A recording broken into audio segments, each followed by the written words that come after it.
Hello, beautiful creatives. It's Mychele with Inner Journey Studios, where I help busy women like you prioritize self-care through art making. I am so sorry. I've been on like 5 seconds and I'm already distracted. I was trying to figure out if these are working. Hopefully they are. I'm hoping you can hear me. I think they are. So tonight we are here with the Artsy Book Club. This is our first ever, and I'm so excited. I'm excited to do this. I'm excited to have you here. A little bit about me and why I decided to do this is I was looking over at my bookcase one day and I realized I had all these amazing books for art process, about artists, history, about color, like all kinds of amazing art books, but I wasn't using them. I would buy them. I would think, wow, that's really cool. And I would page through them and then I would get a little overwhelmed or distracted doing other things and they would end up on my bookshelf. And honestly, I kind of forgot about them. Let me know in the comments if you can relate to that at all. Can anybody else relate to buying these books and then not using them because you either forget or you get overwhelmed? Or honestly, you don't even know where to start with them. Like you have these books and there's so much information. It's not as simple as, well, let me start in chapter 1 because we start there and then we're like, oh, wait, what's happening over here? And then we just like, our brains go, poof. Mine does anyway. Again, I don't want to speak for you, but Wendy says that she agrees. So Wendy and I both feel that way. So I thought, what if I did a monthly book club where I pick a book, ideally, theoretically, it's one I already own.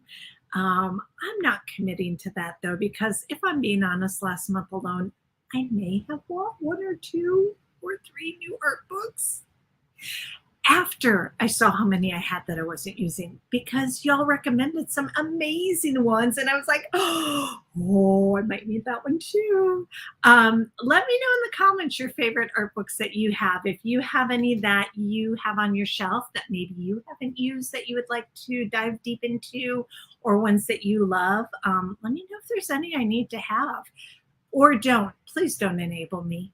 But yes, do enable me. I love books. Okay, so what I'm doing is each month I am picking one book that I have, one of my art books, and I'm going to use that to inspire my art journal and my art exploration for that month. So I'm not committing to reading the whole book. I'm not committing to doing everything that's in the book. I'm not even saying I'm going to look at the whole book. But I am going to take a look and kind of focus a little bit to see what gems I can pull out of it and actually use it in my art practice, my daily art practice. So how I'm doing that, y'all, here, I am organized. I was like, I'm organized. Where did I put that sheet? If you haven't signed up already with me, just let me know in the comments. Just say book club and I'll get you the link so you can get this for next month or this month, whatever books you're working on. This is good for any art book. It's not just the one we're doing this month. You can get this once and use it for all your art books. And what I did is I put together some questions and basically a way that I can focus as I look through an art book so my brain doesn't explode. And I thought, I know if I'm feeling this way, other people are too. So I'm offering this to you for free if it's something that you want to help you in your art practice. So the first thing I do is do the title and author, and then I just kind of go through the table of contents and look and see what looks most exciting, what chapters look interesting, what techniques look interesting. Where might I want to place my focus? Instead of the whole book, I'm just going to look at specific sections. And then I look a little closer and go, what's one chapter or one technique or one topic I want to dive a little deeper into within the book? So now I've taken this big book, I found one thing that I can focus into, and now I'm actually using the book. I'm doing something to work through it. And now I can say that there's value in this book. It's not just sitting on my shelf.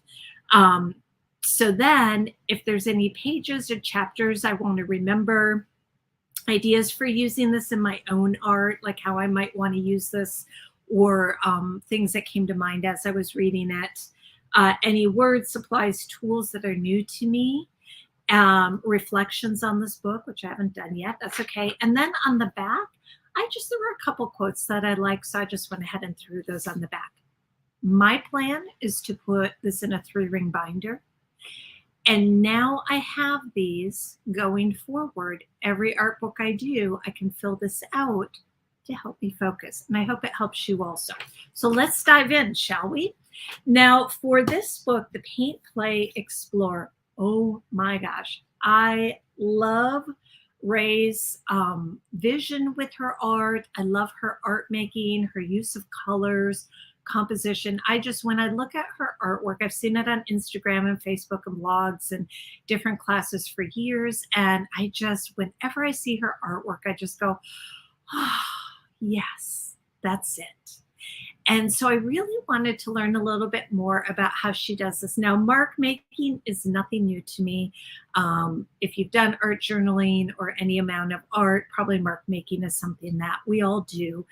But it's always fun to see how another artist approaches their art making and what their recommendations are for doing it. And I'll be honest, even though I use it in all my art, I actually haven't thought much about it in many years. So even the act of going, oh, what marks do I make automatically? What ones do I like to make? Do they have meaning to me?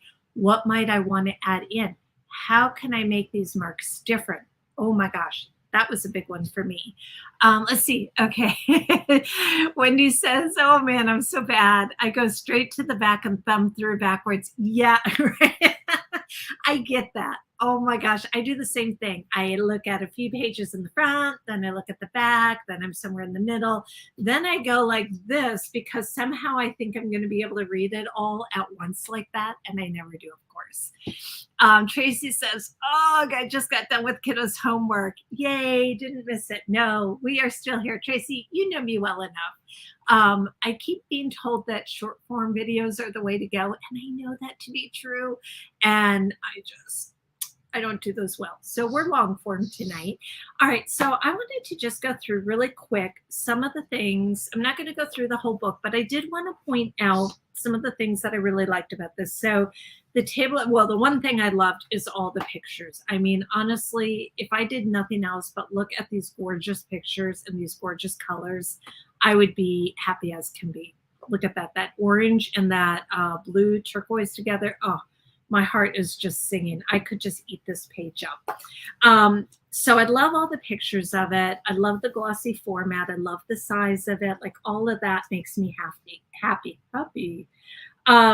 So when I went through, let's see, where am I looking here? You know, I often skip through like the tools section and stuff like that because I have been doing art for so long that a lot of this I either have or I've used or I know. But I do find it good to, even as experienced artists, to just kind of glance through and see if there's anything new or different. And I will tell you one thing, one of her techniques that I went, okay, y'all might be like, well, duh, everybody does that. I had never thought to take a clean little jar of water, put a little clean water in here, and then take my watercolor pencil and let it just sit in there momentarily to kind of soften and soak up, get a little more moist so it's not so dry. Now you have to be careful when you use it because it'll break obviously quicker that way.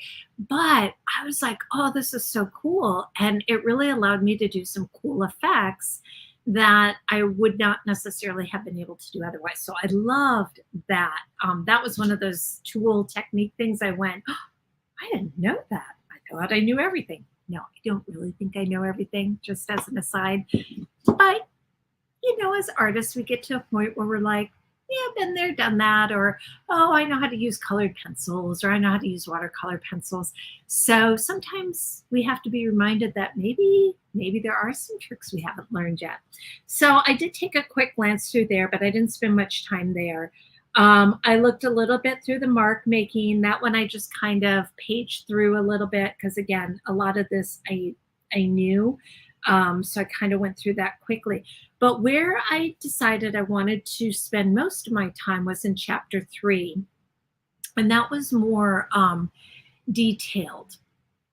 Oh, hello, Facebook user. Okay, y'all, I have to tell you right now, just so you all know, I am using a product called StreamYard, and it's allowing me to be live with you. And that's how you can see the split screen, which I know everybody's loving right now. So you can see both my face, lucky you, and my book at the same time. And in a little bit, you'll be able to see my artwork too.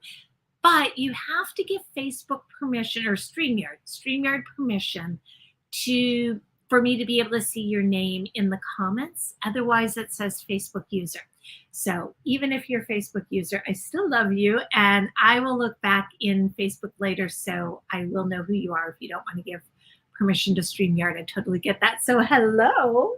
Thank you guys for being here. I'm so excited to be doing this with you. I have challenges getting stuff done sometimes, and I have challenges sitting down to do my own art sometimes because I'm so busy with doing classes and videos and creating content for y'all that I sometimes don't get my own art done. So knowing that we were meeting today, you all helped me so much to show up for myself, because even though I'm meeting for you, like this is for us, it's also for me personally. I'm not selling this. I'm not making a class out of it. I'm not doing a how-to. I'm just sharing with you. I'm sharing this book. I'm sharing the artwork I made from it. So it really helped me to sit down and take a breath and do something for me. So thank you for that. Thank you for showing up. Megan, oh my gosh, I love and miss you too. Here's a heart for you, Megan. I love you. Thank you for being here. Oh, there you go. Thank you, Wendy. I appreciate you giving that PSA. She said, click the StreamYard link so she can see your name. I love you, Wendy. Thank you. And if you don't want to do that, that's totally cool. I know not everybody wants to do that. Just let me know who you are, or I'll check back later. So back to our book. You can see why I don't do short form video very easily. I am all about let's chat and have a good time. All right. So the art, A Home for Your Marks, this was the part that really got me excited. I'll bring it up in case you haven't seen it. Let me know in the comments if you got this book yourself. It's okay if you didn't. I'm just wondering if anybody has this book also. And if not, that's okay. This is a great way to get a peek inside and to see if it's something you're interested in before you run out and spend the money on it. So, oh, thank you. Yay! Yes, Wendy, I know you're an art teacher and you have a membership and you run a business also, and it can be hard sometimes to make art for ourselves. And it is different. It is different when we're making art for us versus making art for our artists who follow us and who come to us, our students and all the wonderful members that we have. It's beautiful. Both sides are beautiful, but it's fun when we can sit down and don't have to worry about that it has to be something at the end, if that makes sense. Oh, Tracy, I'm glad you have it on order. You're going to love it. Okay. Wow. Y'all, this is like my brain on art right now. It's like I'm trying to stay focused, but I'm so excited to chat with you all. So we're just going to go back and forth. All right. So when I looked at this, I was like, yes, I want to know more about all of this. And especially with the mono printing, because we just did this in my membership this month, the Creative Kaleidoscope. I love, love, love doing mono printing, AKA I do it as jelly printing. There's other ways to do mono printing, but I love doing the jelly printing version of it. So I just did a masterclass of that for my members in the Creative Kaleidoscope. So I was like, ooh, yes, the mono printing. I want to check that out in here. And then I've done resists and I've done transfers before, but it's been a while. So I kind of wanted to check those out a little bit more. Now, in full disclosure, this is so me. I can't even tell you. This is so on brand for me. I looked at these like 2 days ago. I was like, oh, I got to look at those because I've got our book club coming up. Right? You guys forced me to be responsible and show up for myself. So I was like, I got to show up. I got to read these. This is what I said I was going to. And then I realized the process was just a little more involved than what I could do for tonight. So in full disclosure, I actually ended up looking at all of these, and then I kind of combined a little of each, as we do, right? As we do as artists. And that's what I love about working in an art journal, playing around and doing things our own way, is we can take inspiration. So I'm going to show you how I went from what I saw in here to the two art pages that I ended up making. They're similar but different. So let's see. I have it because you recommended it. It's a great book. Every page has good ideas. Oh, Wendy, thank you. I'm like so honored you would buy this because I recommended it, because I think very highly of your work also. So thank you for that. I hope that you get some inspiration and ideas from it.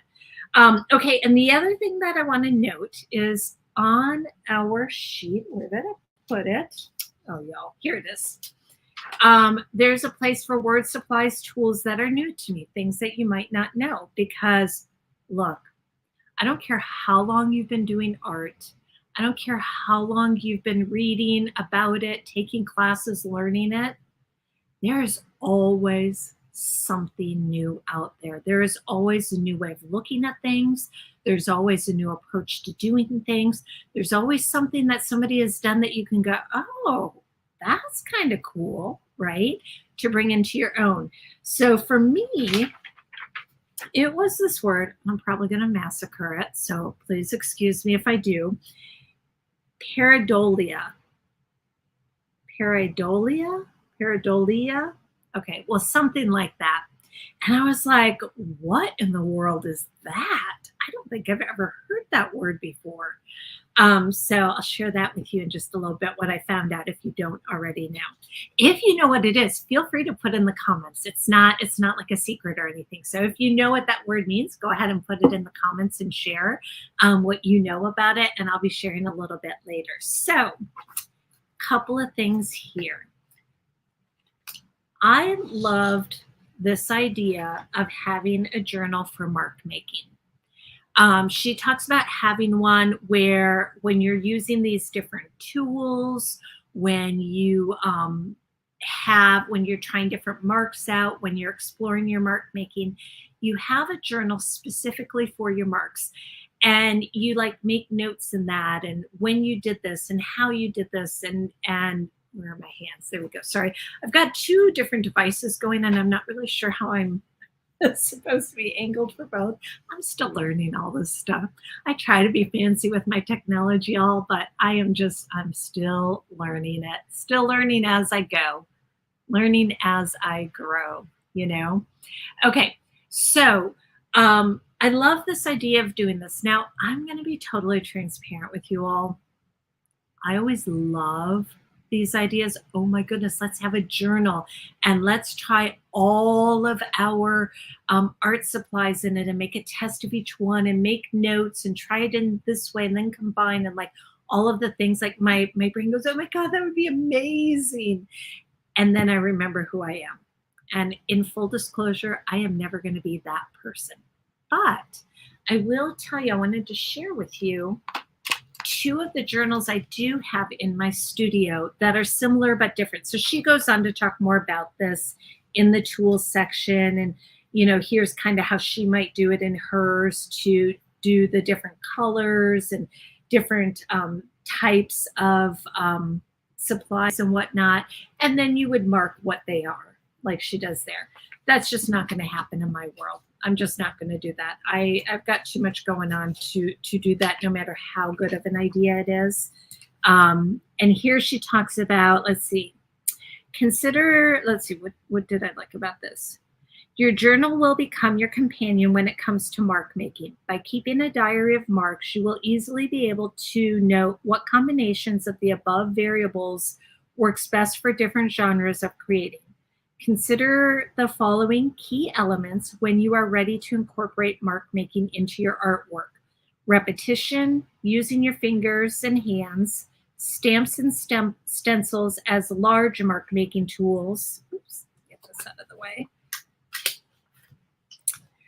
And repurposed and upcycled mark makers. Soon you will be viewing the world around you as an inspiration for your mark making and your collected set of primary marks up to the next level.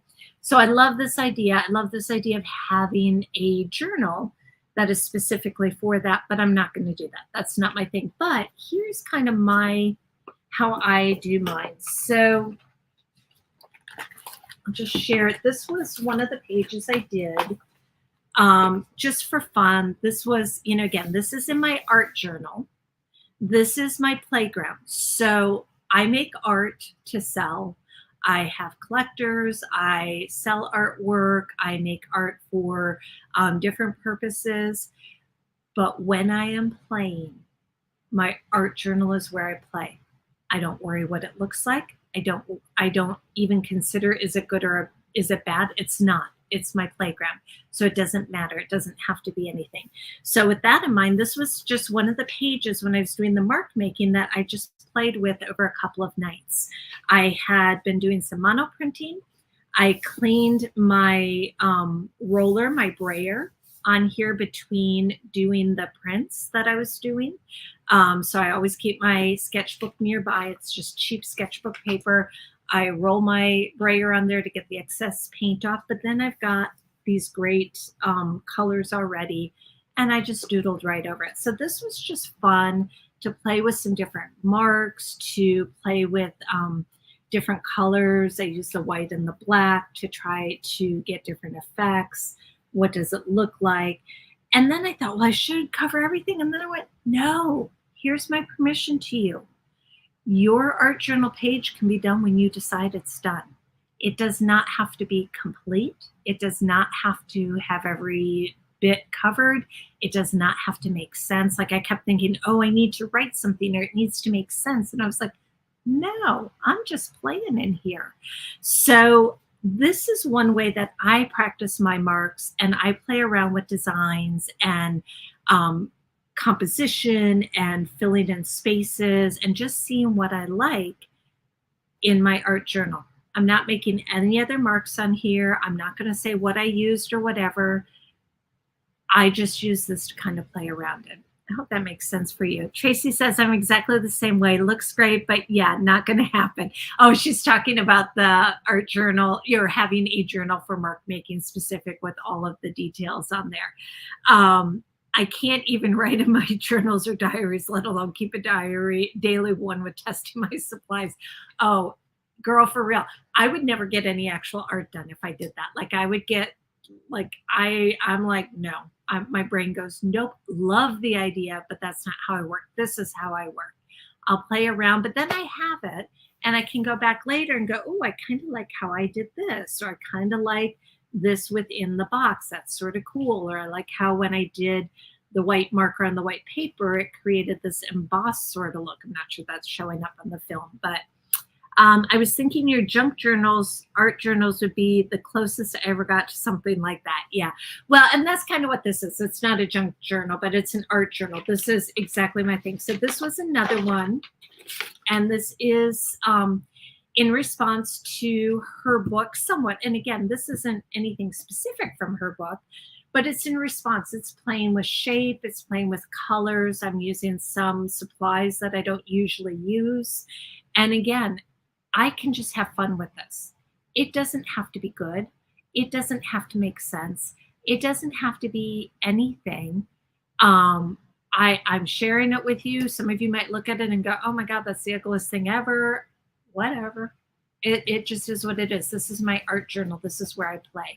So how this works in my art then is as I'm creating on my canvases or I'm creating works for my collectors, I might go, oh, I really liked when I did that red and orange together with the dots and how I outlined it. And maybe I'm going to try that again. But I do remember I had that other page where I had the big circles, but then tiny dots. And I really liked that effect. So maybe I can combine something like that. And then that ends up, you might see that on a dress or a flower or a background in my actual artwork. So I hope that makes sense for you all. And this is just a cheap little sketchbook. So this I always keep with me and I just play around in it. The other thing that I've started doing in my studio over the last couple of years is I keep a journal next to me, a diary. I don't write in it every session. I don't write in it every day, but it's kind of like what she's talking about here. When I've had a day or a session where things are flowing or like ideas are coming to my mind, paintings I might want to do, or I combine something and I was like, oh my God, I love this color combination. This is incredible.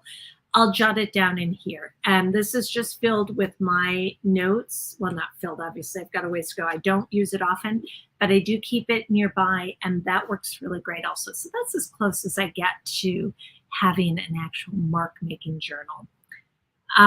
Tracy says, I love these. I really need to get a journal to do these playful things. And yes, and here's another thing. Like I have this separate journal that I use to do my writing in. If you look through some of my art journals or my sketchbooks, my art journals are a little different. My sketchbooks are one thing. My art journals are something different. So my sketchbooks are cheap paper. They're full of ideas. I'm trying to see if this one has, you can see I do all kinds of different things in them. This one doesn't have it. Some of my art journals, when you go, or my sketchbooks, when you go through them, you will see writing. Like I will write notes or ideas will come and I will write all throughout them. I don't use my sketchbooks as only sketchbooks. They're not pretty. I'm going to tell you right now, it's unfinished work. It's sketching out ideas. It's a lot of stick drawings and figures to work out composition ideas. It is honestly my brain dump. It's my art brain dump. And sometimes there's writing in there. If I'm working on quilts, I might work out the dimensions and stuff of a quilt in there. And I just leave it all in there. That's part of my sketchbook. So that's a little different than my art journal. So you can do that, whatever makes sense to you. Hey, Christine, how are you? Oh my gosh, thank you for being here. I love you guys. Thank you so much for showing up. Oh, the Moleskine Art Collection sketchbook is phenomenal for mixed media. Wendy, I haven't tried that one. I will definitely have to check that out. Is it actual mixed media paper or is it just the paper that they use and it works really well for mixed media? I don't know that I'm sure there's a difference. Technically, I don't know the technical difference. I'm assuming it's just thick enough that it will hold up well to mixed media. I'll have to check that out. Tracy says, yeah, I have a mixed media pad book. That's all I use for sketching, like you're describing, because I can't have several books going at once. Oh my gosh, I don't know. I need to take a breath. I've got so many sketchbooks and art journals going at a time. It's stupid. It's a little crazy. I keep saying I'm going to have one. I do the same for my business notebooks, for like classes I'm taking in that, where I'm going to have one notebook and everything I do is going to be in there. No, I've got so many notebooks. And then I go, oh, there was this thing I learned. Which group was I in? What book is it in? So I'm always like paging through finding it. But you know what? I've got stacks of them. I eventually find what I need. Or I come up with a new solution. What do they say? Necessity is the mother of invention. Is that it? Necessity is the mother of invention. So if I can't find something, I figure something else out.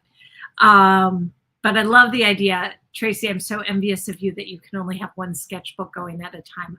I aspire to get to that point in my life. Let's see. It's tough as nails and takes abuse. 111-pound paper, so heavy. That is awesome to know, Wendy. I had no idea. I had kind of resisted buying one because, for a sketchbook, they're a little more on the pricier side than, what I can get at the local big box stores. But I might have to splurge and get one. Thank you for enabling me to get even more art supplies. Christine says, I love my Moleskine sketchbook, not for mixed media, but I carry it with me everywhere. And then Tracy says, that's why I can't have multiple art ones, as I have so many notebooks for all the learning groups and courses and aspects of my business. I love it. Okay, so Christine and Wendy, you have convinced me. Definitely going to be buying a Moleskine sketchbook probably tonight when this is all over. All right, let's go back in here. Oh my goodness, keep me on track, y'all. Well, I am on track. We're talking art. That's really what book club's all about. I got napkins once for my fictional book club that I'm part of. And this was when we were meeting in person. Now we're all virtual and all over the country. But they said they were napkins and it said book club and it had a pie chart. And then it was, sectioned off like time spent reading time spent discussing the book, time spent eating, time spent talking about everything else but the book, time spent drinking wine, something like that. So anyway, the time spent discussing the book was like a sliver. And the time spent like drinking wine and discussing everything but the book was like the rest of it. So, apparently I'm not alone with this. Wendy says, I have lots of cheapo sketchbooks and journals, but I love the Moleskine. It takes all the wet stuff like a champ. I definitely am going to be checking that out. Thank you. I love good recommendations, especially from other artists who I know put their stuff through the ringer like I do. I'm like you, have lots of sketchbooks. It's a happy place. It really is, right? Like, and they're different sizes. And I have sketchbooks with different papers. So I have like the Cheapy McCheap paper ones. And then I have some that are mixed media paper. I have some that are actually watercolor paper, but I use them as sketchbooks, but more for sketching with paint, if that makes sense. Like, they have different purposes. I have different, I've got everything from really tiny ones. Like oh my gosh, this is more of an art journal, but right now I'm working in this little mini composition book to play with a little bit. So that's fun. So yeah, it's exciting because there's so many different ways that we can do our art, right? Tracy says, you're going to have to share what that is. I'm going to need one. Oh my goodness, Tracy, what did I just say? What do you need? I forgot what I was just saying that I need to share. So let me know what I said that I need to share, because you're going to need one, and I'll get you it. I'll get you whatever it is. I will enable you. Okay, so the journal, I love this idea. I love this idea of our marks being kind of a it's part of who we are. It's how our art becomes known and how we can find our voice as artists. I know that's always a big topic for artists, especially beginner artists, but even those of us that are seasonal artists, I don't think it matters who you are as an artist. I think we're always exploring ways to have our voice heard in our art, and also to have our voice recognized in our art. You all know, like when you see certain paintings, you go, oh, that's so-and-so, or that's so-and-so. I can be flipping through Facebook and I'll see a painting and I'm like, oh, I know her, that's this artist, or that's this artist, or I follow her page, I love her work. Like before I even see who did it, just looking at it, you know whose it is. And part of that comes from the marks that we make in our art and how we approach our art. The Moleskine journal. Okay, we will get you more information on that. No problem. I will get a link for that. I'll let you know which one I buy. We can be Moleskine journal twinsies. I love it. So this is a way that we can start exploring and finding our own voice. And one thing I want to point out, when I first started doing mark making, I kept thinking in terms of literally black and white, like white markers or black pens or black pencils, things like that, markers, pens, pencils. I don't know why, but mark making I always associated with like pencils and pens and stuff. I guess, just writing and being in school and whatnot.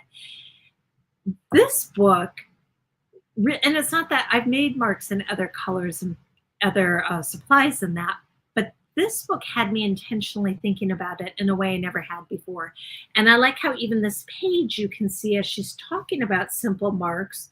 We've got the black ones. We've got what looks like probably some sort of watercolor going on here in red. Here's some orange and red going on. Here's some blue. There's different supplies being used. We can use paint. And here was one of my other big takeaways on this. Again, I'm admitting this to y'all, but this was one of my duh moments. If you've ever had one of those as an artist, again, not that I'm not already doing this in my art, but I never thought about it.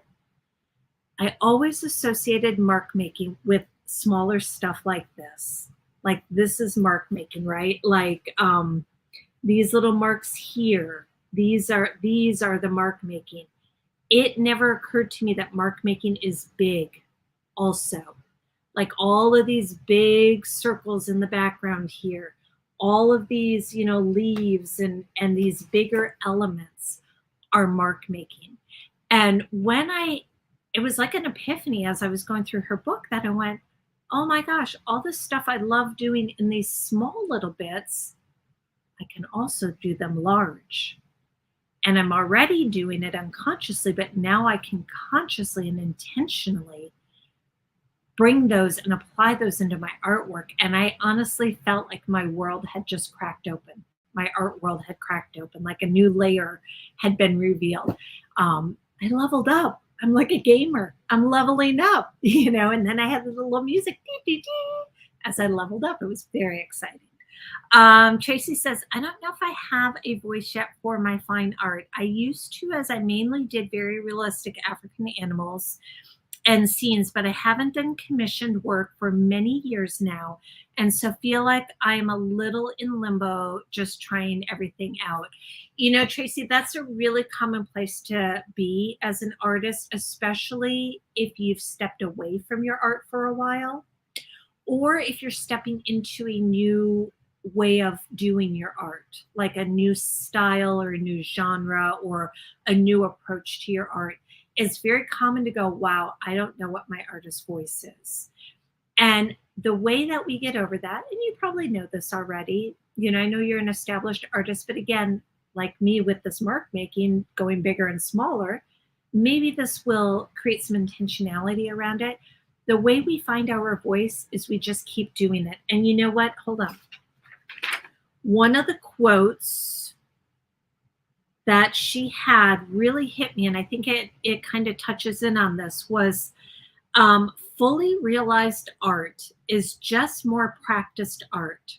Art that has been built upon, subtracted from, and reinvented over and over again.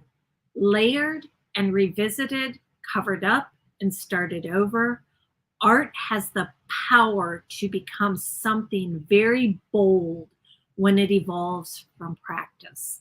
And I really feel like, oh my gosh, I have chills just reading that for you guys. Let me know in the comments if that resonated with you at all. I really feel like this touches on the idea of creating or finding our artistic voice at a certain level. It's practice, it's doing it over again, it's trying it again. It's taking away, I don't like that, I hate this color, I'm not using it anymore, or I don't like this combination, or this brush isn't working for me, or whatever, all end, all of the things. Or you see somebody and you're like, oh my gosh, I love how they're approaching this. Obviously, I don't want to copy them, but what are they doing to create that color or that vibrancy, or what is the marks in theirs that's really drawing me in, or the composition, or all of the things.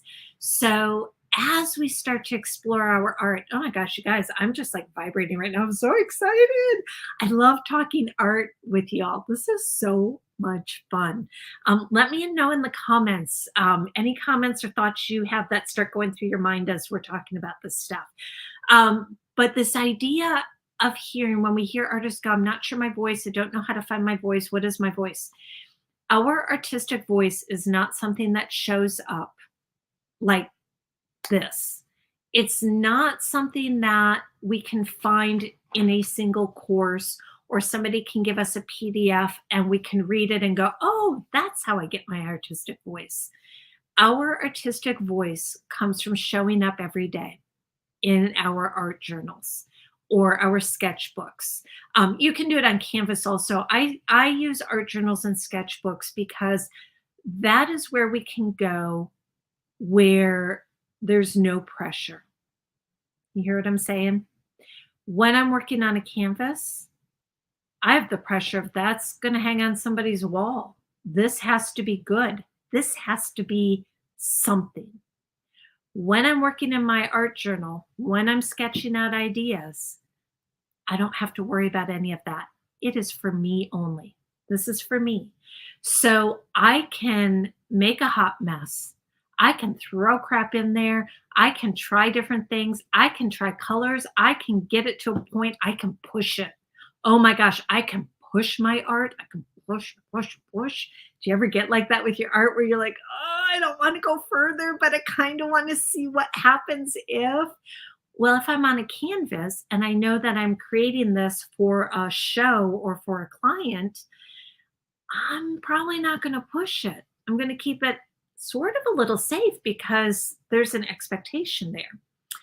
Whereas if I'm in my art journal and I'm playing for even 10, 15 minutes a day, this is where I can explore my artist voice.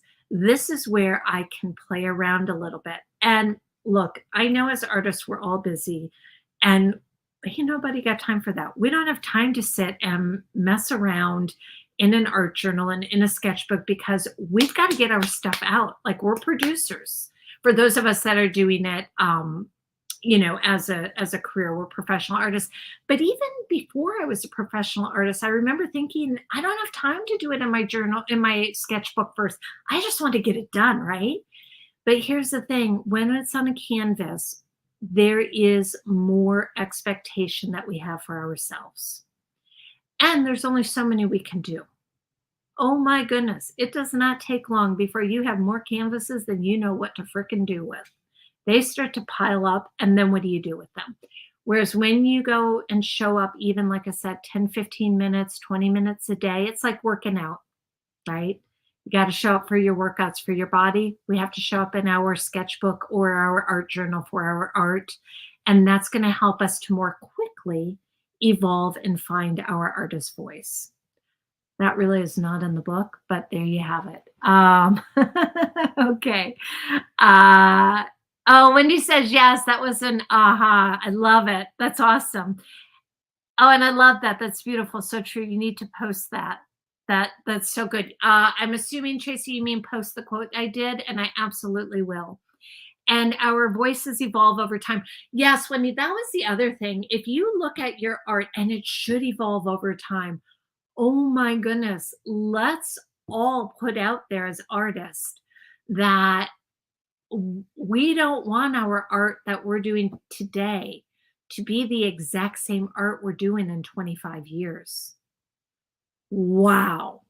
That just, you'd be amazing at it, but that as an artist to me would be a little stifling because in 25 years, I'm not going to be the same woman I am today. So why would my art be the same? Our art is generally a reflection of who we are. No matter what art we're creating, there is something about that art. There's a reason why we're compelled to create that. So yeah, working a lot, doing a lot, and playing as an artist. I feel sometimes we take it too serious. You don't have to comment below, but I will say it because I work with a lot of artists over the years. I think that we sometimes take ourselves a little too serious. We take our artwork like we're trying to get it right. It's got to be right. And it's got to be right that first time we do it, right? Like it's got to be right now. I can't practice. I've got to be able to do it. And then one of the saddest things is when you see a newer artist or any of us show up, they try it, it's maybe a little off. And they're like, see, I told you, I'm not artistic. I'm not an artist. I can't do this. And they give up. Oh my goodness. Like my heart right now, I'm about ready to cry just saying that makes me want to cry because there's so much within us as artists. Even if we're a new artist, as a human being, there is so much inside of us that would love to have a venue, would love to have a place to be able to express itself and to be seen. And when we give up, when we try it once or twice and go, oh, it's not for me, or mine's ugly, and then we quit, y'all, my heart just breaks. Don't quit on yourself. Now, you might find mixed media art isn't for you. You might find painting is not your thing. That's okay. I'm not saying you have to be an artist like this. You don't have to do this. You don't have to paint. You don't have to be an artist. But find a way to let yourself be expressed in an artistic way. Quilting, sewing, music, dancing, movement, what cooking, whatever. I mean, there's so many different ways you can do it, but let yourself express and don't give up the first time you try something. And that's for anything, not just art. That's just for anything. Okay, let me get off my soapbox. Oh my gosh, I've not changed this page in forever. All right. So, let's see, where are we? Tracy, nah, never. Oh my God. But when we quit being perfectionists, your creativity explodes. Right, Wendy? Oh my gosh. When we can get, by the way, I just have to show you.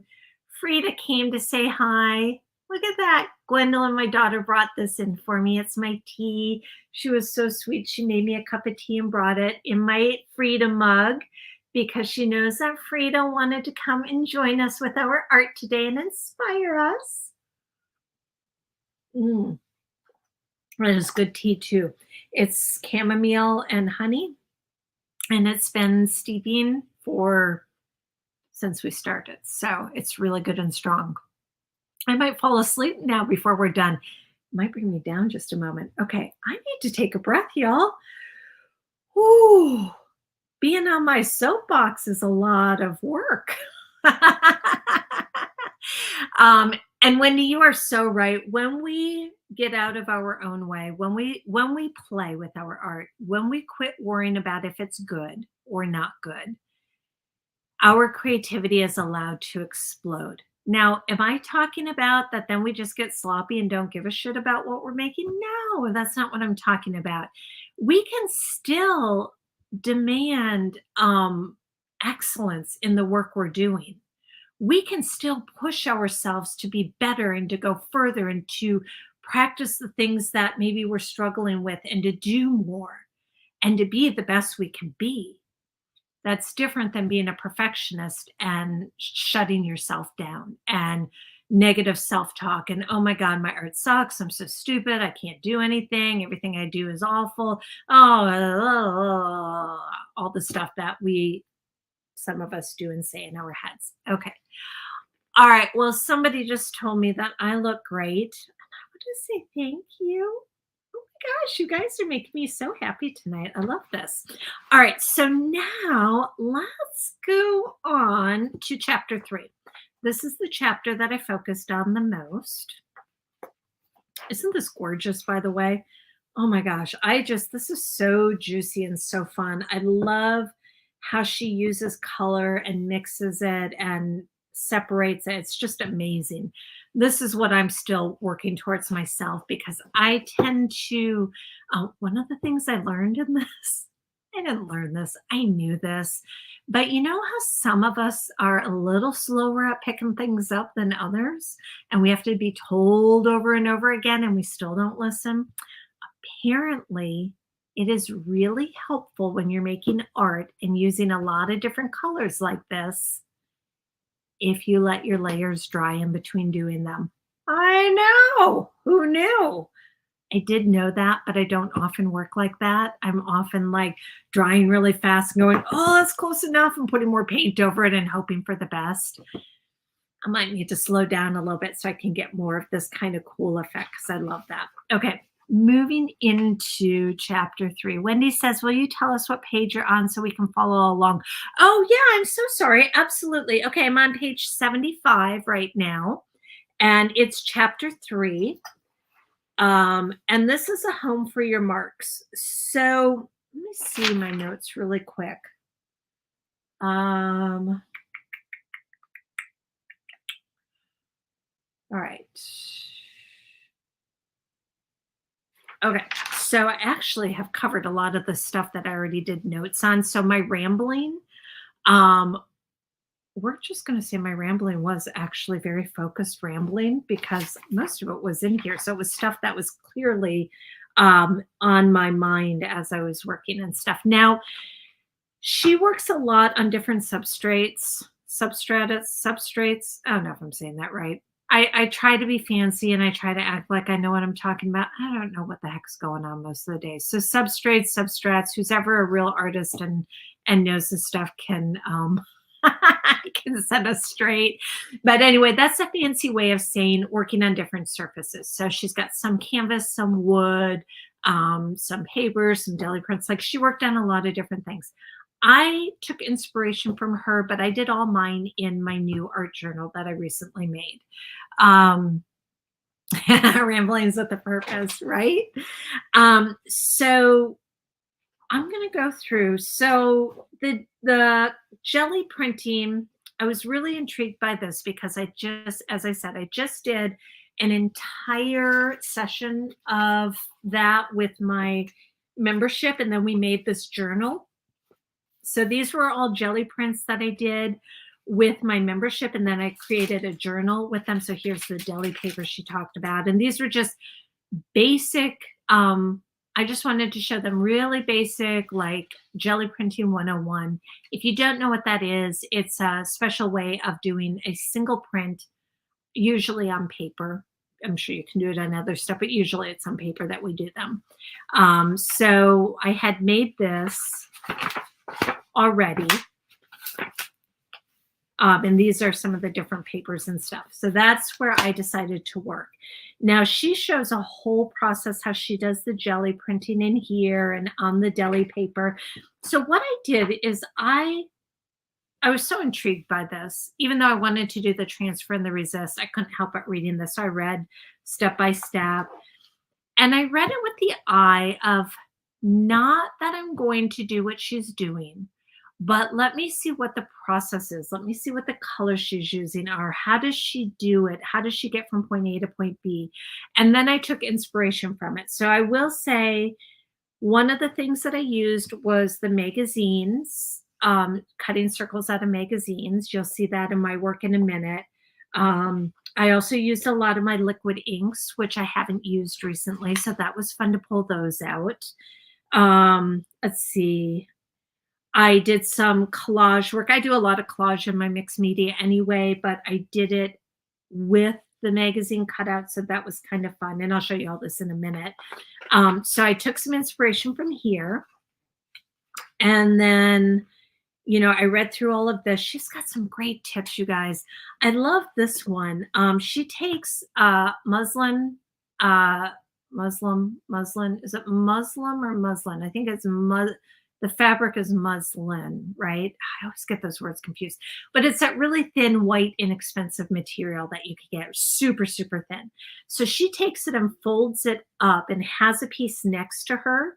And when she's done with her brush with a color, you can see here, what she does is she saturates her brush with water, and then she just pushes it into her fabric. So it gives this like watercolor type effect on the fabric. And she just keeps doing that. And then she lets it dry completely, flips it over, does it again. Well, what you end up with then is a piece of fabric that has really cool designs on that you can then use in your mixed media, in your design work. It's just, I thought that's really cool. So that's something I definitely want to do. Where are my sticky notes? I need to put a mark in here. Y'all, hold on just a second. I forgot to sticky note that. And now that we're talking, I'm like, oh my gosh, I need to put a sticky note in there. Oh, I didn't realize you could still see my bottoms. I have my pajama bottoms on. I didn't realize you could see me when I stood up, so now y'all just saw my pajama bottoms. So what is it? Professional on top or business on top, play on the bottom. Oh my gosh, we're just keeping it real here. At least they were pajama bottoms I was okay with y'all seeing me in.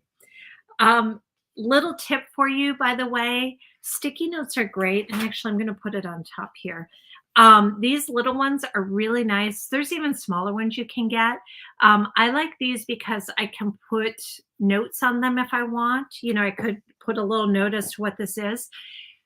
But here's a pro tip for you with your art books. Put sticky notes in. You've seen a couple of them in here already on stuff that is relevant for you, because that way, a month, 6 months, a year down the line, when you go, oh, I remember I liked that book. Let me pull that out. Instead of going through the whole thing, you can go, oh, there was something here. Let me check this out. And then you can go right to it and be re inspired again. And it helps you to find notes or things that you might have forgotten about or wanted to revisit. So I'm not going to put a note on this right now, but and put it on the top. I don't know why I put these on the side, because then when you put it in the bookshelf, it gets crinkled up in that. So put them on the top, and I think that'll work better for you.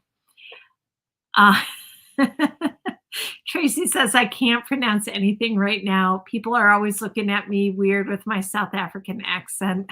I love it. I didn't even know you had an accent. I'm so used to you right now. I love the way you talk. Actually, I did know. I knew you're from South Africa. You've got a beautiful way of talking. I don't know who can't understand you, but that's on them, not on you. You're perfect and fabulous. I see Christine says, I'm in my robe and PJs. It's the Zoom way. Wendy says, thank you. Thank you for understanding. I know, right?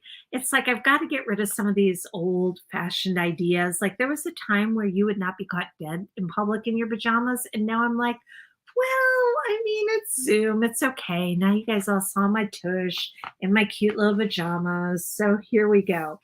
All right. This one I didn't do anything with. I like the colors. I did look at those, but I think I skipped over that one. I did take a look at the mono printing because I had just done that whole unit. So this is one that I'm going to come back to. Again, see, I didn't have my sticky notes with me earlier. So when I was going through this, I forgot to put them in. But I love her use of color. I love how, she kind of smushes it all together and using the different things. So I will definitely be coming back to get some inspiration. I love that distressed look. So I will definitely go back through that. All right. So what did I do with mine? All right. Resist, I took a look at. I started playing with it a little bit, and it just wasn't working with the art that I was creating. So I let it go. But I did take a lot of inspiration from her color. And you can see, I'll show you. Okay, so these aren't the these are the pages that I did my jelly prints on. And she had the jelly prints in here. So I was like, cool, I'm going to use those as my base. These are obviously not the actual pages I did for this, but that was like the base that I was looking at. So here are the pages that I took the inspiration from. And they're very similar. You can see they're very similar. And they could potentially be one page, but they're actually separate. So I'm going to fold this over to show you. So this was the first one that I made. This was the one that I took a lot of time to do. I started it last night. I finished it this afternoon.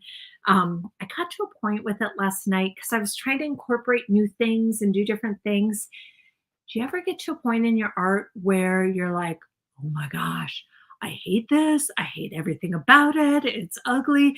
My head is hurting. I'm so angry doing my art right now. I don't even know what to do anymore. Like you just have a little maybe mini meltdown.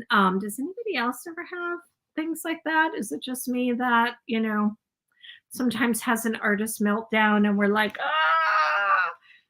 I can't do it anymore. I don't even know what to do. So I got to that point. Let me know in the comments if you ever have artist meltdowns where you're just looking at your work and you throw up your hands. You're like, I don't know what to do.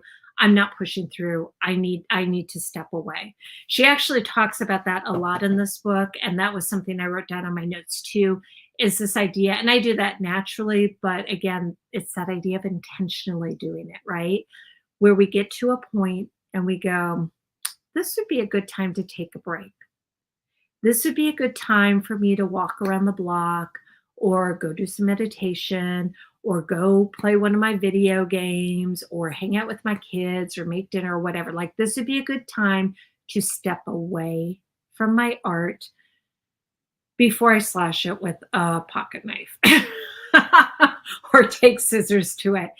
I'm not saying I've ever done that, but maybe once or twice. Shh, don't tell anyone. Step away. Yeah, Tracy understands. Yes. Wendy says, I'm a firm believer in stepping away and letting the art rest. You always know how to fix it when you come back. Exactly. So I got to a point with this, and I'm going to share the pictures later because I took some pictures of it. I got to a point and I was just like, I don't know what to do. Like, I feel like it's just a hot mess right now. And I feel like I was getting angry, honestly. I wasn't having fun. So I stepped away and then I came back to it today and I was so excited with how it turned out. Like, I spent some time with it and I was like, oh my gosh, this is fun. I love the energy. I love how it turned out. So you can see the inspiration from the blues and like the magentas, the violet colors in here. You can see how I have some of that in mine as well. The yellows. I really took a lot of inspiration from her colors here. I did try to do some of the wax resist on here, but I think I had too much going on and it just wasn't working. She does use rubber cement also as a resist, which I've never used before as a resist. I used to have some, but I don't anymore. So I need to go buy some more and I definitely want to try that out. Oh, thank you, Wendy. Thank you for saying that about it. You know how we're always our worst critics when it comes to our art. Now, here's something interesting. Remember the word that I shared with you earlier, the pareidolia? I'm just going to say it like that. I'm going to say it like I mean it. I'm going to say it like I'm an authority, even though I know it might be wrong. So the pareidolia, is that pareidolia? Remember when I was talking about pareidolia? See, I said it like I knew what it was. This is what she's talking about, or this is what the word is. And what it basically means is that you see a pattern or you see an image that's not actually really there. And I've done this in my art for years. I do a lot of intuitive art making with my mixed media, where you start to do the background and you're playing mainly with the colors and getting, just getting the feel into the art. And then you step away and you come back and you start looking at it. You look at it from different angles, different sides, flip it over and stuff. And then you kind of sit and you wait for something to emerge from it. And then once it does, you lock in on that, and that's what you create the piece around. So I have a giraffe I've done like that. I have a mermaid. That was one of the first pieces I sold like 7-8 years ago. It was a nice like 30 by 30 that I did like that. And it was so exciting. It was such a fun piece to do. So that's what that means. Yeah, like seeing faces in nature. That's exactly it. Or in the clouds, where you see stuff in the clouds. I mean, I'm assuming that's the gist I got from it. It said, mind perceives patterns in imagery where none exist. So, it's like our brains are always trying to make sense of things, and they're always trying to fill in the blanks, if you will. So in our art, something like this, she's talking about that. That's where that idea comes in. The pareidolia is that you look at this and you see, like I see a flower, tree branch, whatever. Or in here, I might look at this one here for a little bit. And I don't know what I see because I'm on the spot right now. But if I look long enough, this feels very sciencey to me. Oh my goodness, I'm such an artist. I hope my science friends are not listening right now. I have some friends that are uber smart. They're scientists, like for real. And I am sure if I said this looked sciencey to me, they'd be like, oh, child, and pat me on the head. But stay with me for a minute. This just like it looks like these beakers and bottles, like if you had the science experiment going on. Let me pull this up for you a little bit so you can see it. The blue one is the one I'm looking at.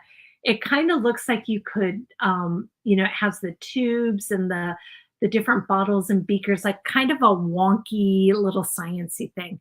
Let me know if you see anything in that picture, what you guys think. I could also go with like a snowman here, maybe like some mountain scene going on.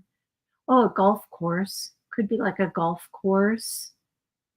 What else do we see there? Now I'm looking mainly at the negative space. I haven't even looked at the positive. I wonder what that could be. Anyway, it's just cool. I love looking at stuff and seeing what we see. Okay, yay! Wendy sees what I see, or she at least sees what I mean. Or seaweed. Yes. That would be awesome. I love that. Okay, so I took a lot of inspiration from here. I kind of looked and enjoyed the colors she was using there in the process. I didn't actually use this process myself, but this is one that I want to go back to do because she uses, I thought this was really cool. She uses a glue stick to create this crackled effect. Have you guys ever done that? Let me know in the comments if you've done that before.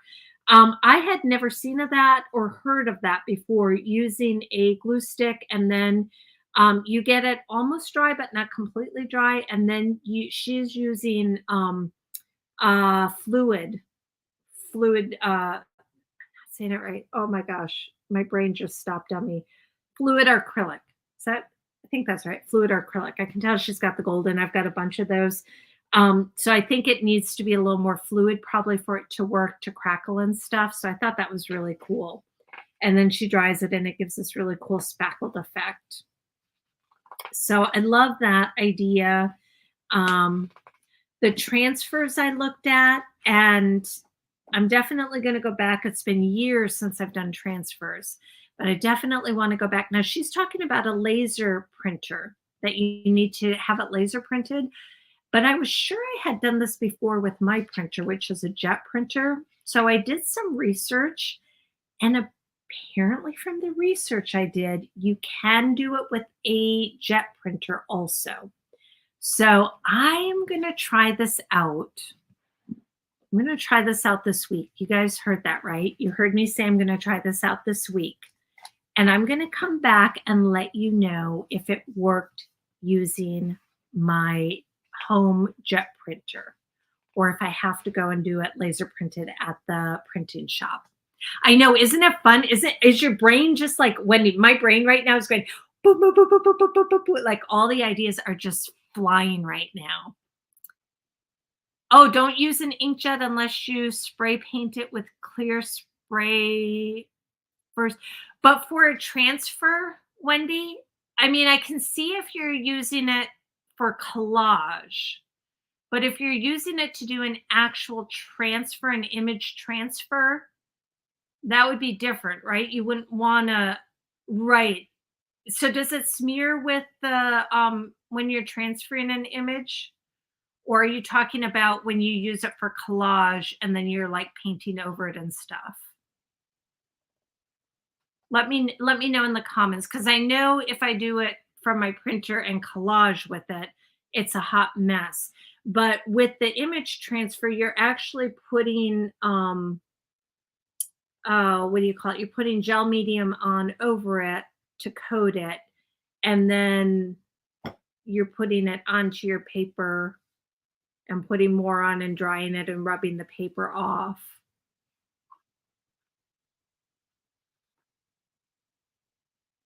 Oh, yeah, because you would have to paint the medium on with it. I wonder if it'll work if you do the spray fixative and then the medium.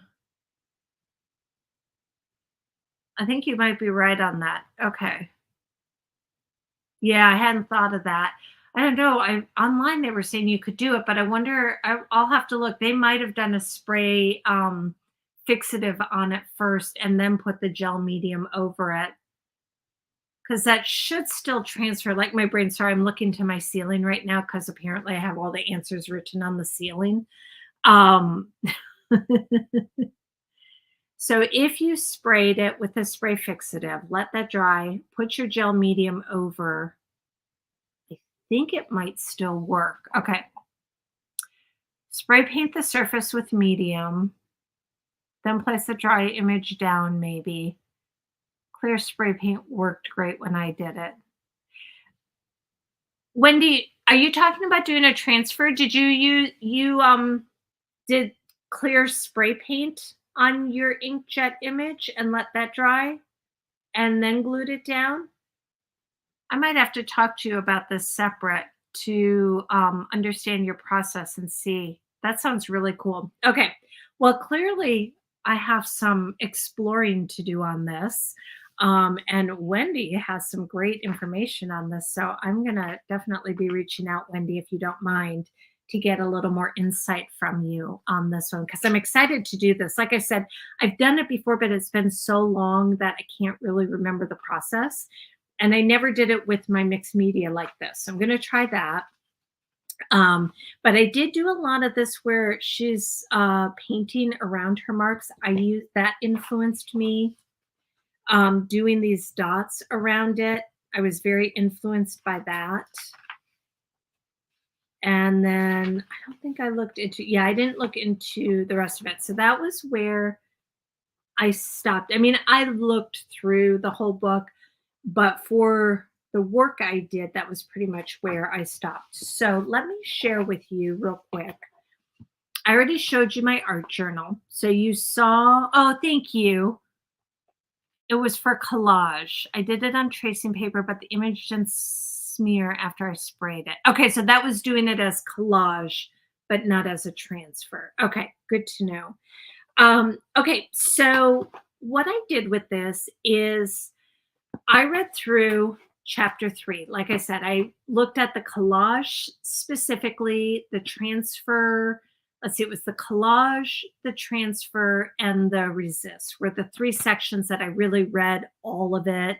And I read the step by step, and I really looked at her process and how she did it. So I started with that. And I'm sharing this with you, by the way, just so you can see. Maybe it'll inspire you.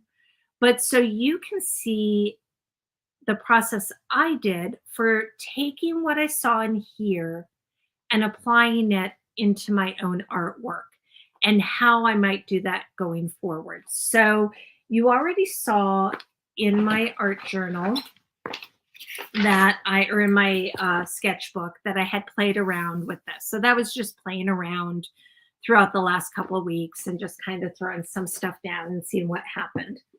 So the other thing that I did, because I was getting a little overwhelmed, I knew I wanted to do basically the collage, but not exactly everything she did, right? So I went through and I looked at what her steps all were. And I decided I didn't do like she did. I used one of my mono prints that I had already done. So I used one of these that was already printed on as my jumping off point. Now, most of this was lost by the time I was all was said and done, but that's okay. It's still part of the energy of the piece, so I don't worry about that.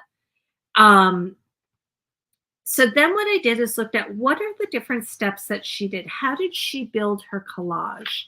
And I did that going through the actual collage section. And then I did the same thing, looking at the resist, looking at the transfer, and just getting a feel for what was the process she did. And then I kind of cherry picked what made sense to me. So what I did is in my, in this journal, you can put it in anything. I could have put it in my sketchbook. Arguably, it probably would have made more sense in my sketchbook in some ways, but I put it in here. I put the name of the book so I could remember what it was. And then I put the steps that I wanted to do, like the layers I wanted to create with, just so I could keep it fresh in my mind as I was working so that I had a flow. Otherwise, I knew I was going to sit down and look at that page and go, oh my gosh, I can't remember anything I just read. I can't remember anything that's in there. And I didn't actually want to copy her. So I knew if I was looking at step by step, my brain would go into that primitive state that many of us have been in as artists, where we start comparing. And I'm looking at her picture going, oh my gosh, my step one doesn't look like her step one.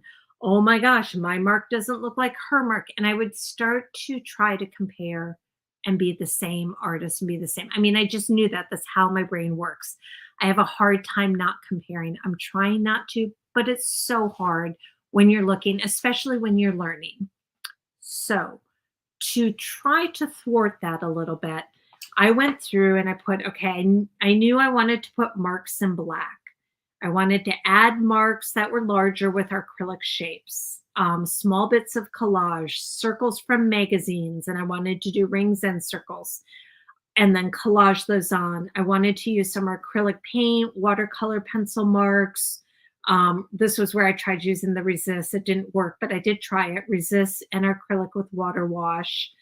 So that I didn't really end up doing much with. Gel pen details, I kind of did that, but I did a different version than what I initially thought. And then white paint. And then I just did a list of all of the supplies that I used just for my own reference. So then what I did, that was how I came from this to this. And you can definitely see, I think, some of the influence of what I saw in here and how I put that in there. But if you also look at, I'll show you something I did before I even opened this book. Let me show you one of these. When I was going through this earlier, I was like, oh, look at that. So very similar, right?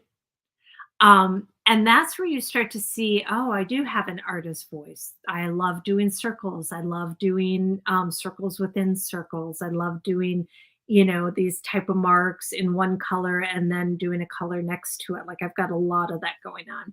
So I thought that was interesting. But you also can see the influence of her work. So I just did step by step.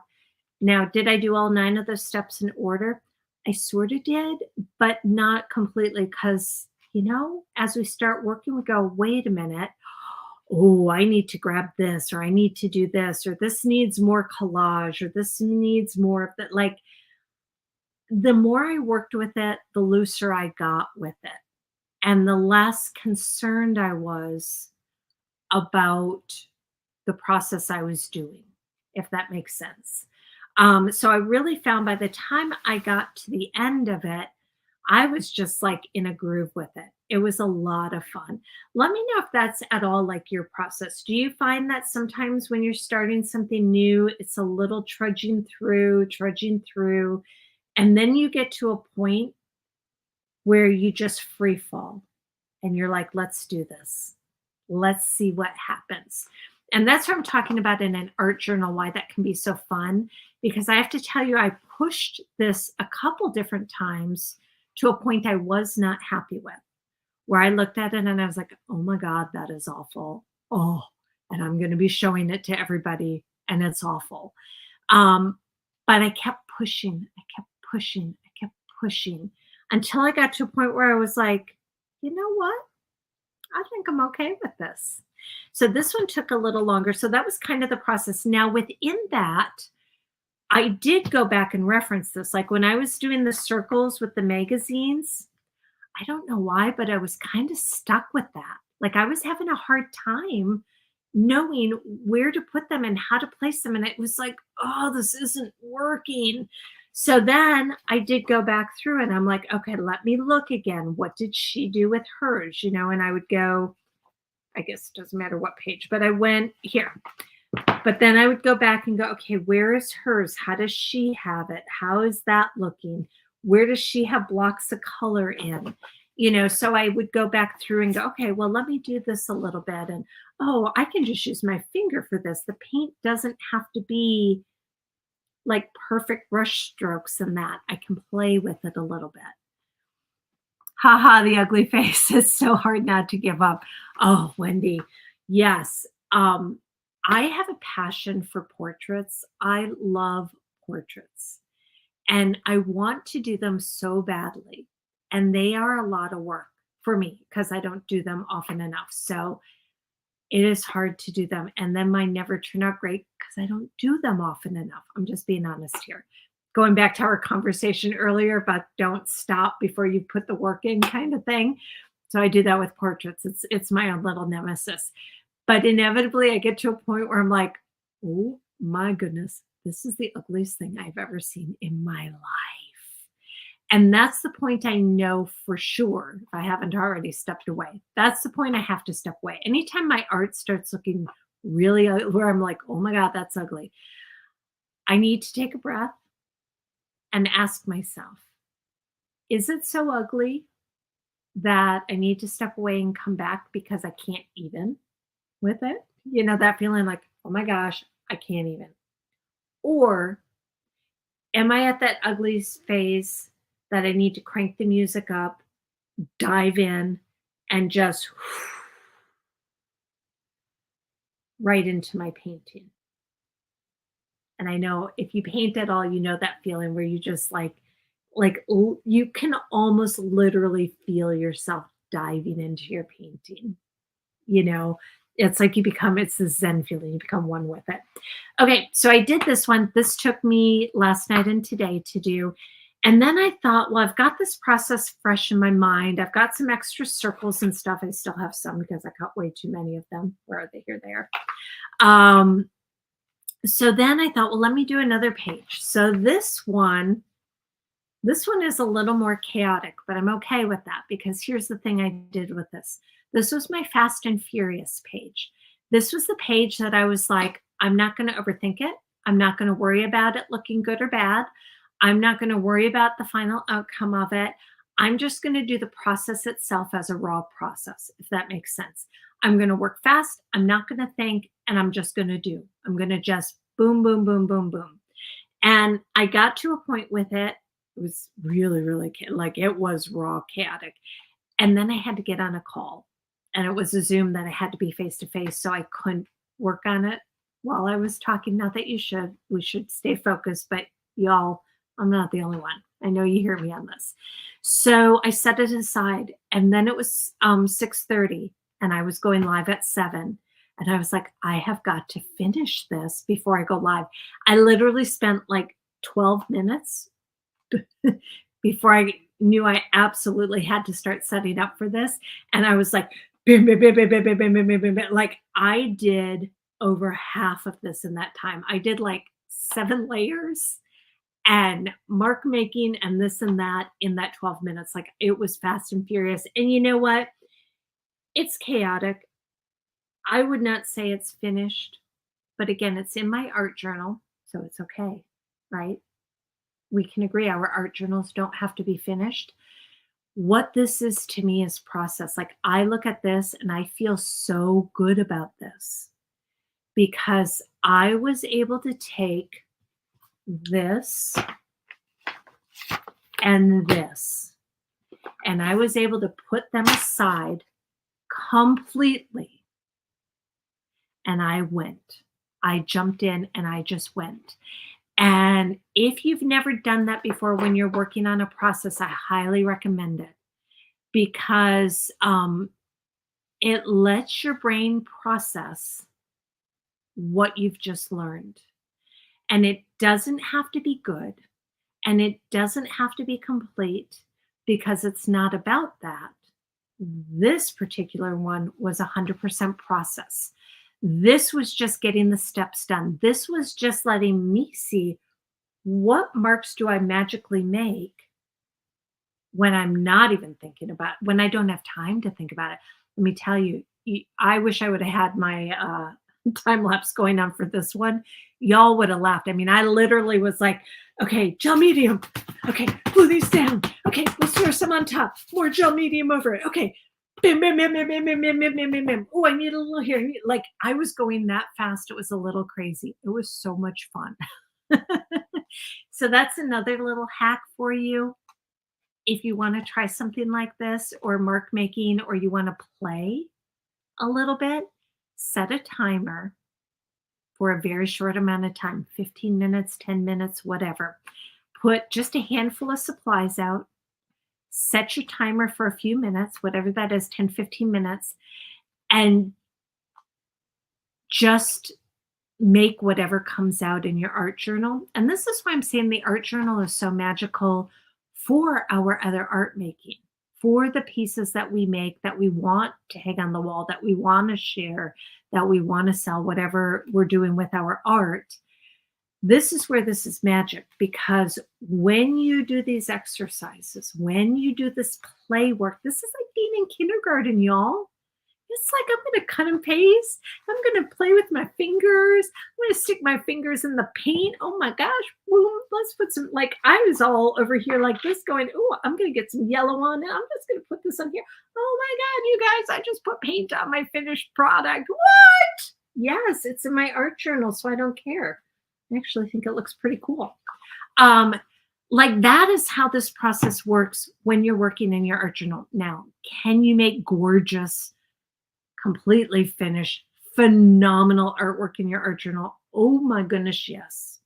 Like there are artists, their art journals could sell for millions of dollars. They're so unbelievably gorgeous. But I don't like to put that pressure on myself in most of my art journals. These are my playground. This is where I'm 5 years old again. This is where I'm cutting and pasting and scribbling and pushing the boundaries and trying the things and just seeing what I can see, if that makes sense. Just seeing what I can do, because then I can go ahead later on and incorporate this into my actual artwork that's going to be on somebody's wall. And because I've done the process, it's more refined, it's better, it flows when I'm doing my quote unquote serious artwork. I don't ever do any actual serious artwork, but you all hear what I'm saying. So this is just, I was so excited to do this. I had so much fun. You can see how they're similar, but yet a little different. This was a fun book. This is a book I will definitely be coming back into because there's more stuff I want to explore. I want to do her process of monoprinting to play around in the future. I would definitely want to try the transfers and try the resists using different substrates that might work better for it. But, oh, Karen, hello, welcome. But this book, I have to tell you, if you're interested in mark making, and you can see she works on canvases and stuff, so it's not just for art journals. This can be in any art that you do. If you're interested in, juicy colors, new ways of doing things, pushing the limits a little bit, maybe playing with some different types of supplies than what you usually do, or maybe taking the supplies you have and using them. Okay, raise your hand. You don't have to, but I will. Those of us that buy supplies and then forget we have them, or they get put in a drawer, or we go back to our tried and true favorites so the other ones don't get used as often. This book is a great way to dust some of those off and try them, and maybe try them in new ways you hadn't thought about, which is really exciting. Tracy's laughing at me. I feel like she's laughing because she knows. So anyway, there's some great techniques in here. There's some amazing inspiration in here. When he says that's me. Yep. See, y'all know I'm not alone. I found my people. I love you all. Oh my gosh, I got to give you all a heart. I love you all. So this is just a great source of inspiration. It's a beautiful book. I loved it. I loved everything in here. She has an Instagram account. I was on it when I got said I was going to do the book for book club. I went ahead and went on her Instagram account, and she's doing like all florals now, and they are gorgeous and amazing. So all of this kind of fun, like this chaotic stuff, she's not even doing this anymore. It is all these gorgeous, watery, watercolor floors, like absolutely beautiful. Whole different kind of beautiful. Like, I love her artwork. She's so prolific. She takes beautiful pictures. She's got a great aesthetic sense. So, if you haven't seen her on Instagram, I definitely recommend, if you want inspiration, to go check her out. It's amazing. Um, and Tracy says, "No, I'm laughing with you because you're talking about me." Right? Okay, so I wanted to, before we sign off, first off, if you have any questions about any of this, I know I talked a lot. I was trying to keep this at an hour, and obviously that didn't happen. But if you have any questions, if you want to know anything about my process or about anything I talked about, let me know. Just feel free to pop it, in the comments. Let me know, and I will gladly answer those. I'll be going back over the comments to do that later. Uh, Oh, I wanted to share with you though before we go. Okay, I'm gonna put this away. I love my art journal. This is fun. I'm so excited to fill this up, and I got 2 pages done now. I love it. Okay.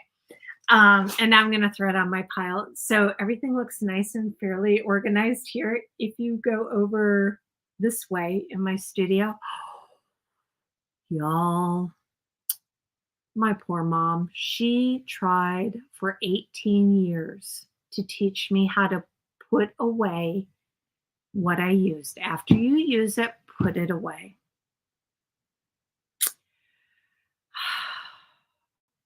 I never learned how to do that.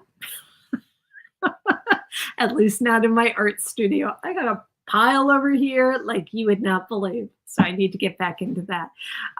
Okay, what do we have going on here? Yeah, Karen says, yeah, she understands. Oh, well, yeah, go check her out on Instagram. Absolutely beautiful. Yes, it's exactly an hour, isn't it? Yes, it's been exactly an hour. I'm on goddess time right now. What can I say? I am on goddess time. I'm a creative goddess just like you all are. And it's kind of how some of us roll.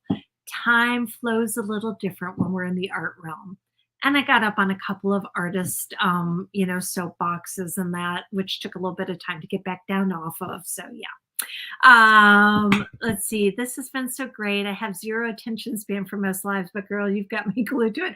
Oh, Wendy, thank you. I appreciate that, because let me tell you, I feel the same way about you when you are live. I love, love, love watching you and watching your process and hearing all the juicy things you have to say. Let's see. Tracy says, I got April done while you were talking. Oh, this was great for my ADHD. Got to see and hear about gorgeous art and do my scheduled post. Yippee. Aw, yay. All right. So I wanted to share with you a couple of things that I absolutely was loving using during this process. Now, I used a lot, just as an aside.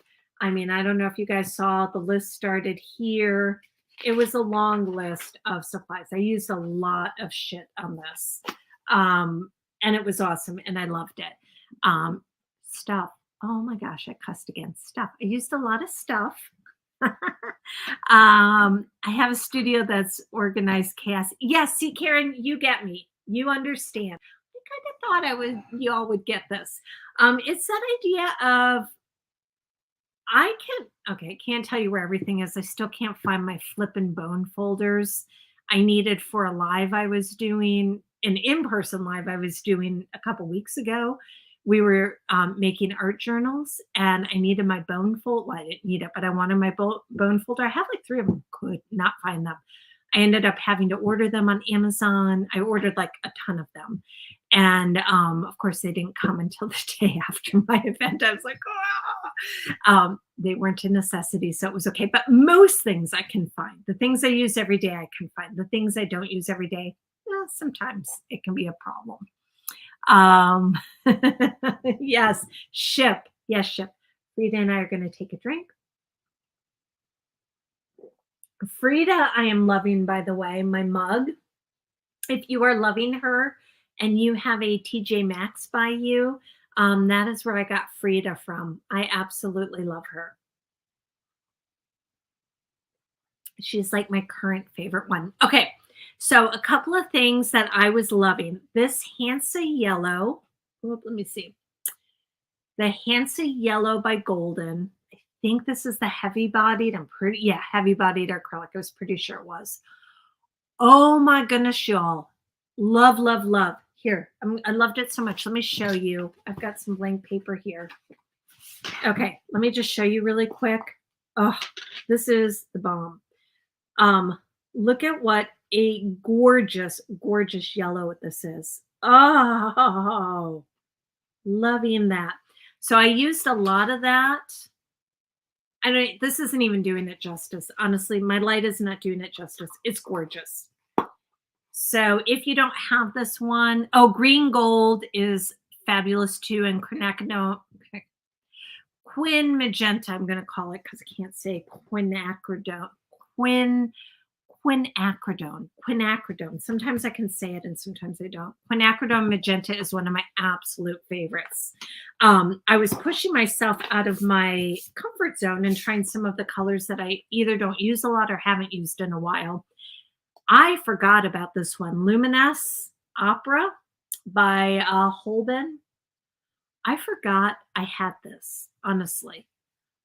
And I forgot how flippin' fabulous this pink is. Like, oh, you all, do you see that? I could like paint the world in that color and I would be so happy. And again, my lighting is not doing this justice, I'm afraid. But it's gorgeous. It's like this amazing, like pink color. And then when you mix it with this yellow, get a little more of my yellow.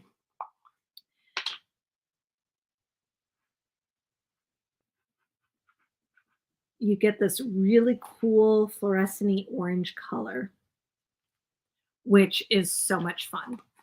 So loving those. It's actually pink. I mean, it is about as pink as you can get. And that's why I say my lighting is not let me try to get my lighting is not doing this justice. It is like Barbie pink, but with a little, like, it's just different. That's closer to what it is. It's this amazing pink color. And I'm not usually like a pink person, although I do like hot pink and I often add a little bit into my artwork. But you can see it on here. There's a lot of it here. And again, I think my lighting just is not picking it up well. But it's very, very pink. So I love these two. These were like, I was drooling over these. Let me see the comments here really quick. Tracy says you're going to make me start an art journal, mixed media, and coffee mug addiction. Hey, however I can help, I'm here for you. I do not want to be alone. That's why I have to do these lives, to bring you to the dark side. Come to the dark side. We have coffee mugs and paint. Well, at least it's you I'm blaming when Jerry starts asking questions. Oh yeah, blame me. It's okay. My husband blames me all the time. He's like, honey, what just came in the mail from the store? I'm like, oh, some art supplies. He's like, really? Don't you have yellow paint? Well, not this yellow. Hello. Do I have yellow paint? No. I mean, yes, but no. Now I do. All right. Let's see. Yes, get one. It's so freeing and a great way to relax and come down off the professional stuff. Oh, isn't that true, Wendy? Especially after you've been creating a lot. Now, I know we have a variety of people watching this, or you're watching it on replay. So if you're not a professional artist, just ignore some of this that we're saying, because all of this applies to all of us. It doesn't matter if you're a professional artist or if you're doing this for fun because you just love doing it. My membership is for people who just love doing it. It's not, I mean, I have professional artists in there also, but I also have beginner artists and everything in between. So the creative kaleidoscope is really for anybody that loves to art journal or wants to learn about it and explore mixed media. But to what Wendy said, to speak to what Wendy said, is that when we're creating for others, when we're focusing on doing designs and colors and picking and choosing and putting kits together and doing all the stuff that we do for memberships or paint parties or art kits or date night kits or whatever it is that we're doing or selling as artists, or even creating art for other people if we're selling or doing gallery shows or whatever, that's fantastic. Like, getting to make your living with your art is amazing. And it's such a gift to be able to do that. I am so grateful every day. And it's also true. Oh, it's so nice to come into your art journal and just do something that, I mean, it doesn't matter. It's just for you. It's not for anybody else. So that is awesome. You're going to hear a door open in a minute. My husband's coming home and he doesn't know I'm on the live, so you might hear him also. Just bear with me. So yes, an art journal is great, and it's so great to do as a professional artist to, at the end of the day, take your 10 or 15 minutes or 20 minutes or whatever you want to do and just do a little bit. Have a little fun with it. All right. Let's see. Yes, I think I said Luminesce Opera. Let me see. Can I get that in there? It is Holden Luminesce Opera. Wendy, you are welcome. You will love this. I can totally see that color in your artwork, by the way. I could totally see you using that in your artwork. It would be amazing. Let's see. Uh-oh, I haven't read all of Karen's comment yet, but I saw a credit card, so this is going to be a good one. I busted out with a credit card this week and bought a set of Holden and a set of Winsor and Newton paints. Yes! Woo! Go, Karen! I love it. Who else has bought new art supplies this month? I have. Okay, you don't have to put that in writing, though. We don't want any evidence left behind in case, you weren't supposed to. We won't tell. It's relaxing for everyone, especially when your head hurts or you're overwhelmed. Wendy, I don't know what you're talking about being overwhelmed. Miss, just got your, was it your MBA, your master's degree? Oh my God, I'm so excited for you. You are amazing. Like, I saw your pictures and I was like, you go, girl. She's so smart. She's so awesome. I was excited for you. That pink looks like my new best friend. Yeah, I have to tell you, Wendy, when I broke this out yesterday, because like I said, it's been a while since I've used this. I pulled this out and I started using it and I was like, oh my gosh, I can totally see this in Wendy's art. Had you not been on tonight, I was going to send you a picture, mention this to you in case you weren't familiar with it, because I can totally see that. It seems like it would be on brand with your stuff that you do already. Karen laughs. She says, my husband flushed the toilet while I was filming the other day. Yeah, see, we all get it. This is what working from home is. And I think we need to normalize it more. I know when I first started wanting to do stuff like this, it was really important that everything be perfect and no noise. And, everything was scripted out and it was professional and it was like edited and everything was supposed to be, like boom, like we were trying to be movie editors, right? And it really created a barrier for me to move forward, that and all kinds of other life things. But nowadays, I think that we're all realizing that, especially those of us working from home, we're moms, we have kids, we're taking care of aging parents, kids, animals. We've got the washer dryer going. Like, we're trying to do a lot of things at one time, and we're trying to be successful. And I think it's great. Like, if there's one good thing that came out of COVID, I think it's all the Zoom meetings around the world, because I think the rest of the world caught up with those of us who were already working from home doing this kind of thing, realize that, you know what? If I'm at home, life is happening around me. You are going to hear a dog bark occasionally. You are going to hear possibly a toilet flushing or the door opening, or, sometimes not so much now. My kids are a little older, but occasionally you might hear a kid in the background going, "Leave my stuff alone. That's mine." And then I have to go, "Excuse me a minute. Hey, you guys, I'm on live. So, yeah, I think it's great that it just is what it is. We're working from home, y'all. All right. Another artist I watch has me wanting a bunch of paper and new watercolors. And now you've got me wanting all this cool stuff too. My work here is done. Oh, teenagers playing the ukulele. I love it. Yes. All right. So the last thing before I sign off is what our book is for next month. So I've been trying to decide all day, and I've narrowed it down to two, and I just can't decide. So why don't you put in the comments, just judged on the book, on the cover. I'm not going to read any of the stuff, but I'll just on the title and the book, let me know in the comments which one you are feeling more drawn to.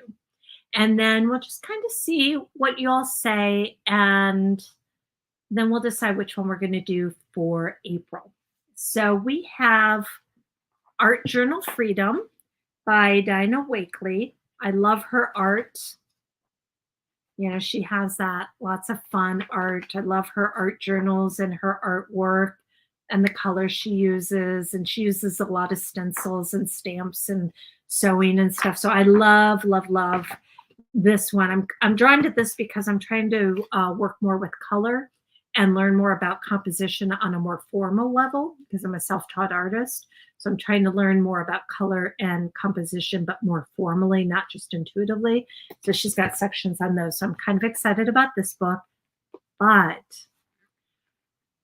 Collage Unleashed by Tracy Bautista is pretty awesome too.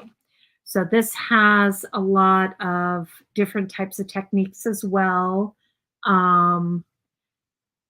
Fabric strip collage, different, lots of different ways to do collage.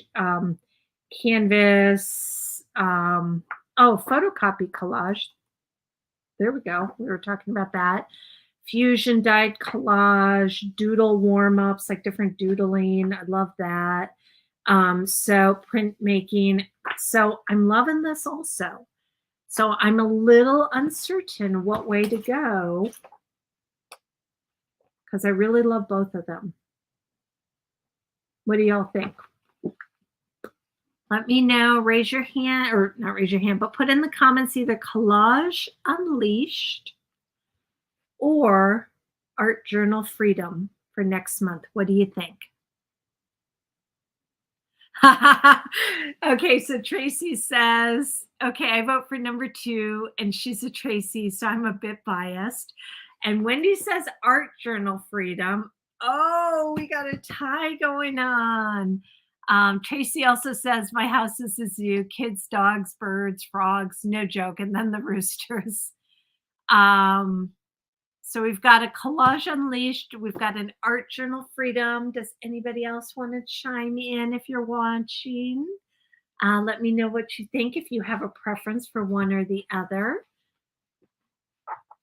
Otherwise, I might have to put the names in a little bowl and pick, or maybe I put them behind my back, or I close my eyes and I do that kind of thing.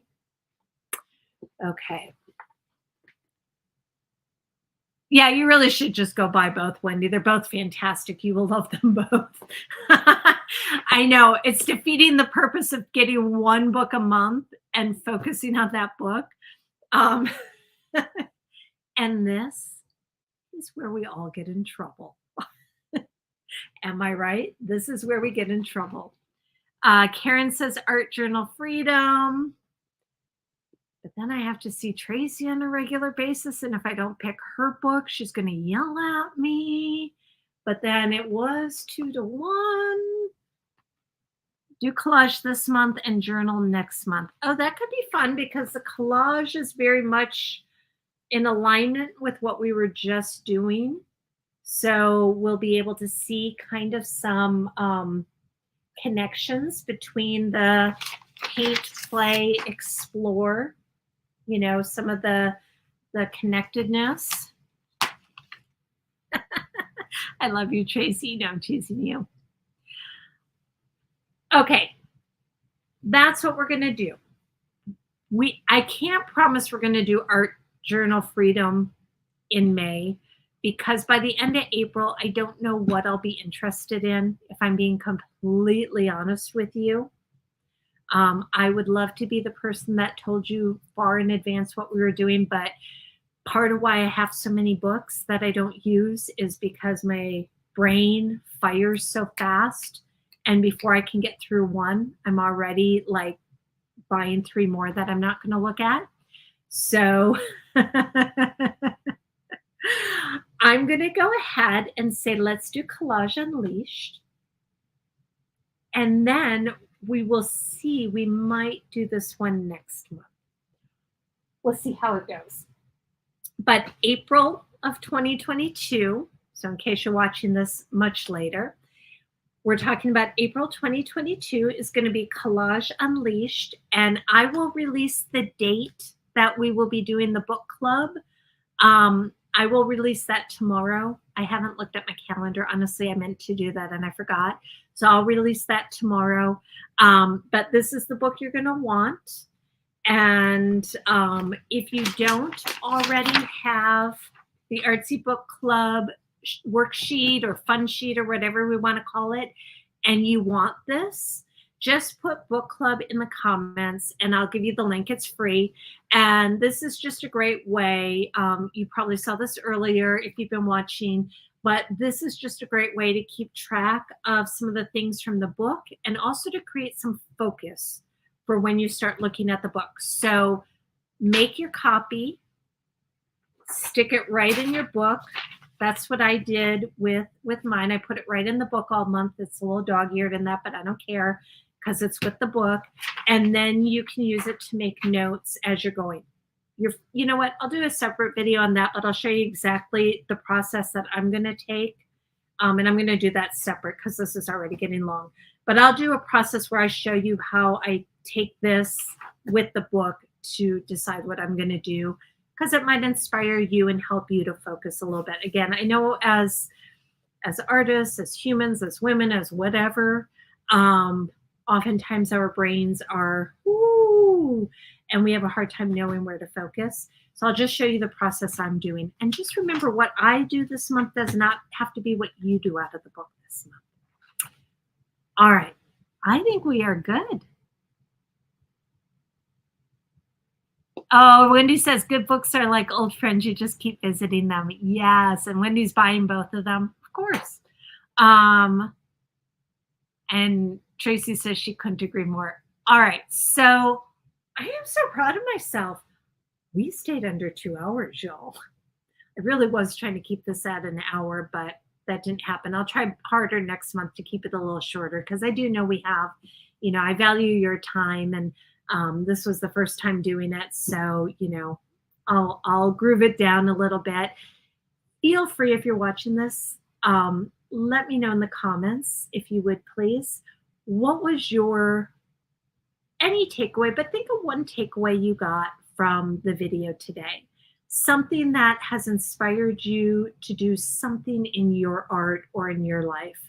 You're welcome to share as many as you want, but to keep it simple, think of at least just one thing from today that while you were listening, while you were here, while we were talking, something that you went, oh my goodness, yes, or that's what I want to do, or I'm going to try that.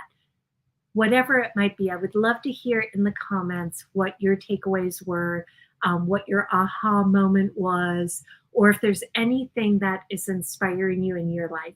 And if you do create any art that is inspired from what we talked about today, I would love it if you would take me. Nothing gives me more excitement than to see the art that you all make. As a teacher, as an art teacher, oh my goodness, that is like my happy place when I get tagged in art or somebody sends one to me privately and says, "Hey, I just wanted to let you know that I watched your video and I was inspired to do this," or "Thanks for this," or whatever.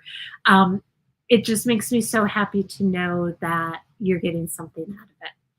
All right, y'all, thank you so much for being here. If you have not already, please like or subscribe or comment in Inner Journey Studios, and just let me know you're here. It was so great to spend this time with you.